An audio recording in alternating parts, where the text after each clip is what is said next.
UP के आगरा से रोंगटे खड़े कर देने वाली वारदात आई सामने। जी हां, आगरा में एक कातिल पत्नी रूबी ने अपने ही पति की बेरहमी से हत्या कर शव को अपने ही घर के बाथरूम में दफन कर दिया।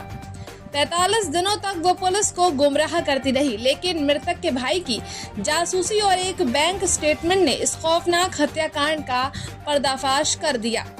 जानिए कैसे पुलिस ने इस अंधे कत्ल की गुत्थी को सुलझाया। यूपी के आगरा के रहने वाले सुरेंद्र शर्मा अब इस दुनिया में नहीं है, लेकिन उनके मर्डर केस का सच इतना खौफनाक है कि लोगों के बीच चर्चा का विषय बन गया है।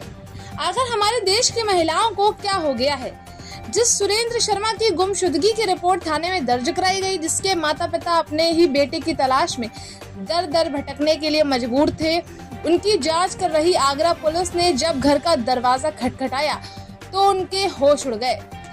उनकी पत्नी ही निकली कातिल। पुलिस का शक गहराया तो पत्नी से सख्ती से करी गई पूछताछ, और इस दौरान सुरेंद्र शर्मा की पत्नी ने जो बताया उसको सुनकर पुलिस वालों के भी होश उड़ गए।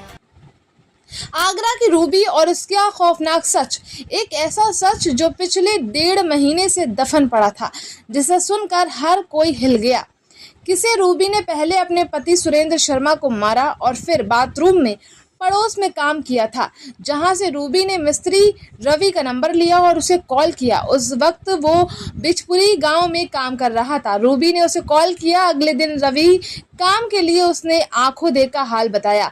उसके मुताबिक रूबी बाल्टी से बाथरूम में मलबा डाल रही थी और फिर मिस्त्री ने क्या कुछ बताया, देखिए और सुनिए इस रिपोर्ट में विस्तार से मिस्त्री की जुबानी।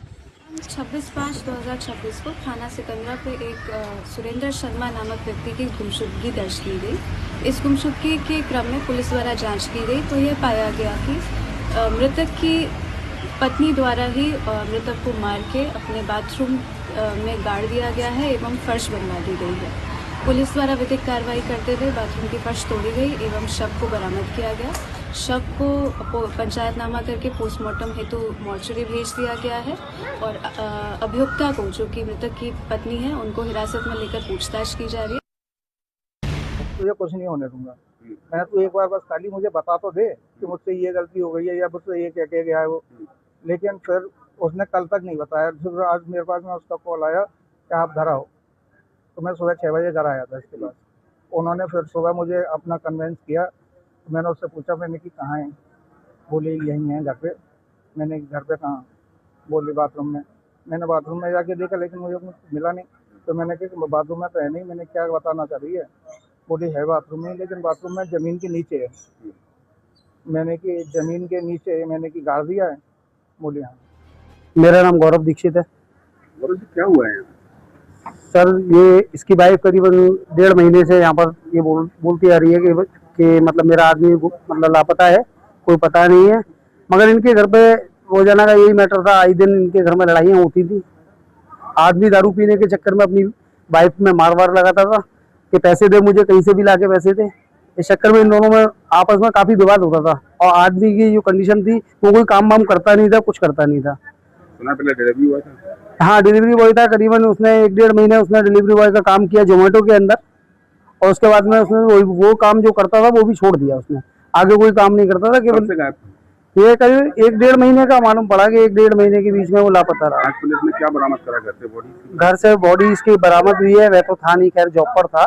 मगर जब मैं अपनी गली में जब आया, मेरा घर भी यही गली में ही है, तो जब मैं आया था तो मालूम पड़ा कि बॉडी वगैरह जहाँ से घर से ही बरामद हुई है। पलस्तर करने के बाद में उसमें नीचे बॉडी को दबा दिया गया था। पत्नी ने? हाँ, पत्नी ने। पुलिस ने पकड़ लिया? हाँ, पुलिस ने पत्नी को अरेस्ट कर लिया है। यहाँ पर आकर बरामद हुई है। पत्नी को अरेस्ट किया और बॉडी बरामद हुई है।